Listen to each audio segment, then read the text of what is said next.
गंडीवधारी अर्जुन परमवीर कुछ न कर सके। मानो भगवान ये एहसास दिलाना चाहते थे कि अर्जुन मेरे बगैर तेरी शक्ति भी किसी काम की नहीं। आज भगवान परम धाम को चले गए, अर्जुन बिलख बिलख के रो रहे, प्रभु मुझे जिस गांडीव पर इतना अहंकार था, आपके चले जाने के बाद उसका अस्तित्व ही नहीं।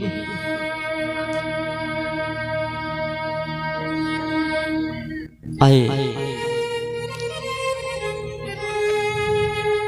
इंद्रप्रस्थ,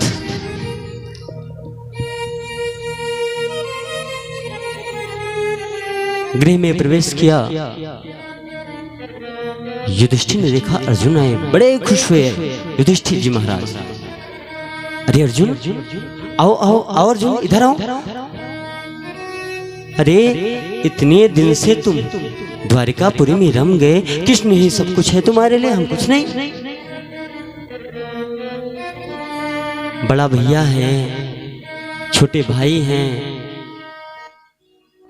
आपकी माता है, क्या इन सब का मोह नहीं उत्पन्न हुआ तुम्हें? तुम तो ऐसे रम गए मानो कृष्ण ही तुम्हारे सब कुछ है। और द्वारिका में सब कुशल मंगल तो है, हमारे माधव तो ठीक है, उनके पुत्र तो ठीक है, प्रद्युम्न तो अच्छे हैं,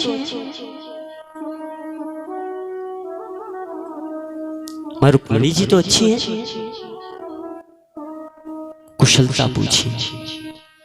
अर्जुन बेचारे मुंह लटका के खड़े हुए हैं, कुछ बोल ही नहीं रहे हैं। क्या बोले? चरणों में गिर पड़े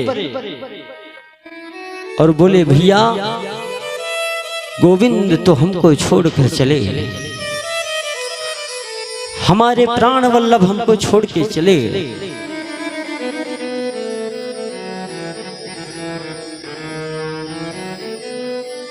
क्या चले गए? कैसे? क्या हुआ? ये सब कैसे हुआ?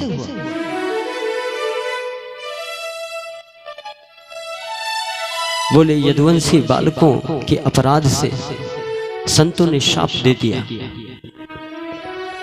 सारा वृत्तांत सुनाया, और जिससे भगवान भी किसी को निमित्त बना करके चले गए। सारी बात बताई। और दरवाजे के पीछे मां कुंती खड़ी थी। मां कुंती ने जैसे सुना कि गोविंद हमें छोड़कर चले गए, तुरंत गिरी और प्राणांत हो गया, मर गई।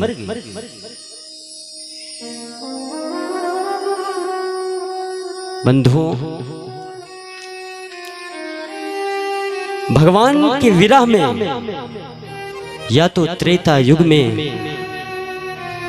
महाराज दशरथ जी ने प्राण त्यागा था, और या तो द्वापर युग में माता कुंती ने, जो बिल्कुल भी भगवान की विरह को बर्दाश्त न कर सके, सुनते ही प्राणांत हो गया।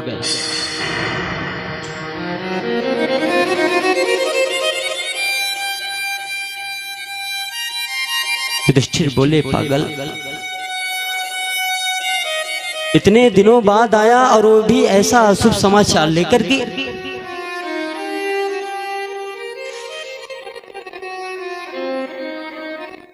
इतना शुभ समाचार, ऐसा समाचार जिससे अब ना तो गोविंद रहे और न माता रही, तो अब हम जीकर क्या करेंगे? अब हम भी नहीं रहेंगे। सबने निश्चय किया। छोटे से बालक है परीक्षित,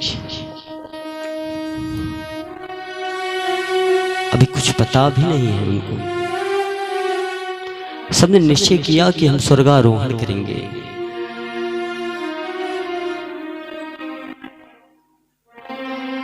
अब हम नहीं रहेंगे, हमारे गोविंद गए तो अब हम नहीं रहेंगे।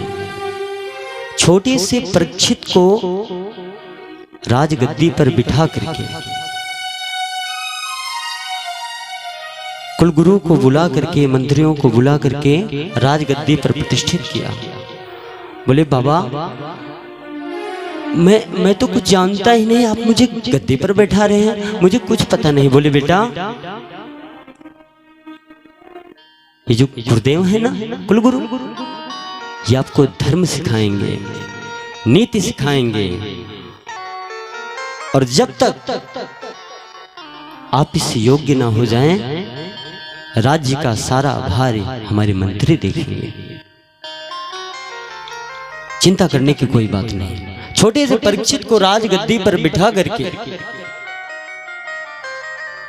पांडव निकल पड़े स्वर्गारोहण के लिए। उत्तराखंड की तरफ अलकनंदा का सहारा लेते हुए बाईं तरफ से ऊपर चढ़ते चले गए।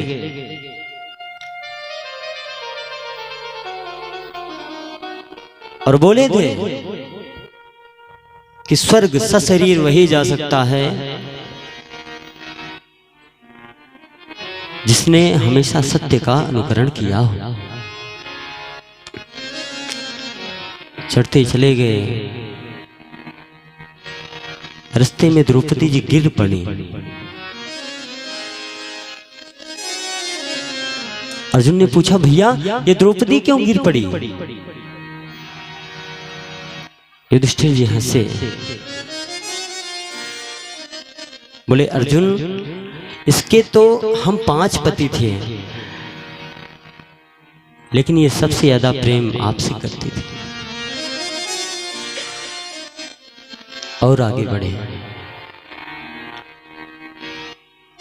अर्जुन भी गिर पड़े। भीम भैया बोले भैया भैया अर्जुन भी गिर पड़े, ऐसा क्यों? बोले अर्जुन को अपनी गांडीव पर बहुत अभिमान था।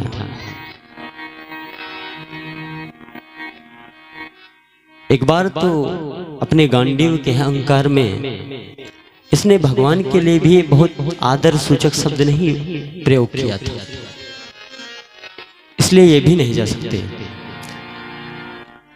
रास्ते में आगे बढ़े तो नकुल सहदेव भी गिर पड़े।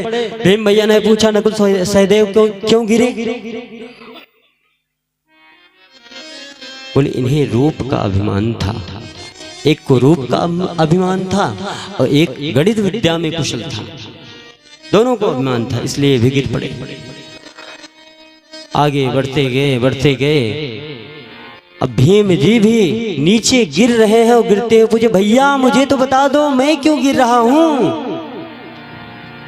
बोले भीम तुम इसलिए गिर रहे हो क्योंकि तुम ज्यादा खाते थे, और ज्यादा खाना नहीं चाहिए। आवश्यकता के अनुसार ही भोजन ग्रहण करो, ये भी दोष। भाइयों का अंश खाते थे, ज्यादा खाते थे, इसलिए वो भी सशरीर स्वर्ग नहीं जा सके।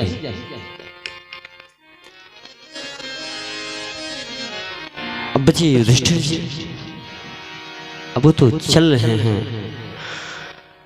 लेकिन बताया गया है कि युधिष्ठिर जी को भी यम के दूत पकड़ कर लेकर गए नरक में। एक बार नरक का दर्शन कराया।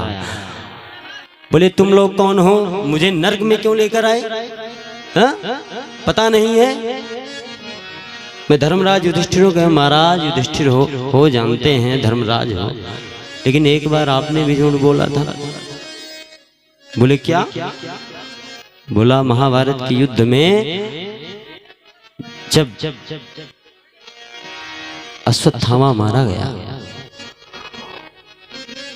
तो आपने झूठ बोला था, नरो वा कुंजरो होता। तो बोले हाँ तो अश्वत्थामा तो मरा ही था। मैंने कहा झूठ बोला? कहा नहीं, आपने कहा था जब द्रोणाचार्य ने किसी पर विश्वास नहीं किया, बोले यदि युधिष्ठिर कह देंगे तो मैं मान जाऊंगा। युधिष्ठिर जी ने कहा धर्मराज जानते थे युधिष्ठिर कभी झूठ नहीं बोलेंगे। अब भीमसेन ने अश्वत्थामा हाथी का भी नाम था, अश्वत्थामा द्रोणाचार्य के पुत्र का भी नाम था। अब भगवान ने समझाया था कि आपको इतना ही कहना है, अश्वत्थामा मारा गया। अब वो बोले कि अश्वत्थामा मारा गया, लेकिन फिर और बताने चले कहीं मैं झूठ तो नहीं बोल रहा, मेरे मुंह से निकला है, क्योंकि हाथी भी मरा है। लेकिन बोले नहीं नहीं, हाथी मरा है, हाथी। बस इतने में गड़बड़ हो गया। तो कहा, गोविंद ने ही तो कहा है कि अश्वत्थामा मारा गया है। तो कहा हाँ, इतना कहे होते तो बच जाते। आपने कहा नहीं, अश्वत्थामा हाथी मरा है, ये मनुष्य मरा है, यही पे गड़बड़ हो गया। आपको जितना कहना चाहिए था उतना ही कहना था। बोले चलो ठीक है, अब तो ले चलो। बोले इसी के कारण आपको एक बार नरक का दर्शन करना पड़ा। छोटे से परीक्षित, तो महाराज आप सोच लीजिए कि एक संदेह वाला झूठ था, वो भी भगवान ने कहलवाया था, नरक का दर्शन करना पड़ा। और जो दिन रात झूठ बोल रहे हैं उनका क्या हाल होगा? उनका क्या हाल होगा? धर्मराज युधिष्ठिर भी नहीं बचे। तो छोटे से परीक्षित बड़े हो रहे हैं, सभी विद्याओं को सीखा, धर्मों को सीखा। साईं इतना दीजिए जामे कुटुम समान, साईं इतना दीजिए जामे कुटुम समान, मैं भी भूखा ना रहूं, साधु भूखा न जाए। हो तेरी नेकी बदी ना प्रभु से छुपी, तेरी नेकी बदी ना प्रभु से छुपी, सब देख रहा इंसान, अरे मत भूले अरे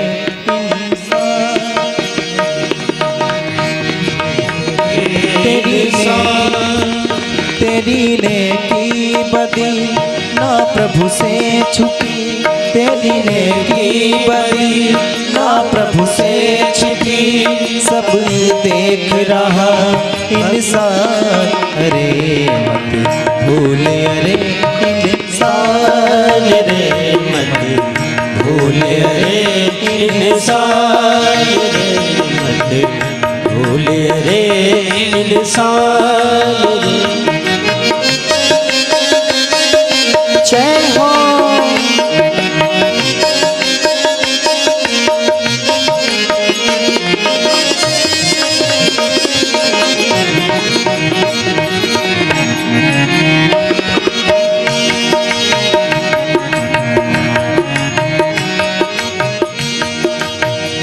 है जिसने बनाया मिटाए वही, फूल कांटों को संग संग खिलाए वही, है जिसने बनाया मिटाए वही, फूल कांटों को संग संग खिलाए वही, मेरे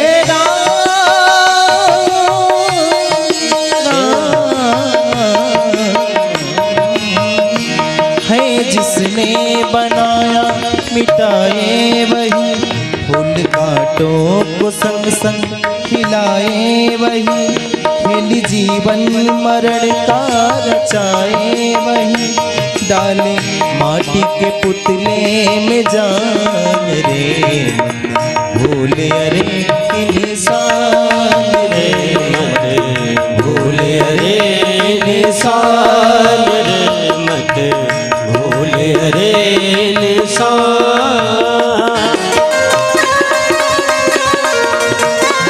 जय हो।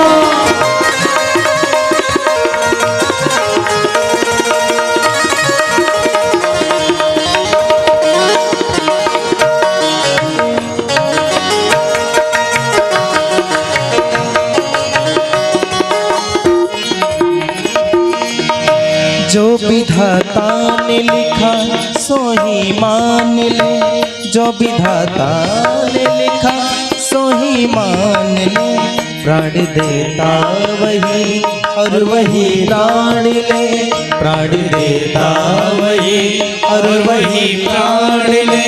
तेरे बस में है क्या तू ये जान ले, तेरे बस में है क्या ये तू जान ले।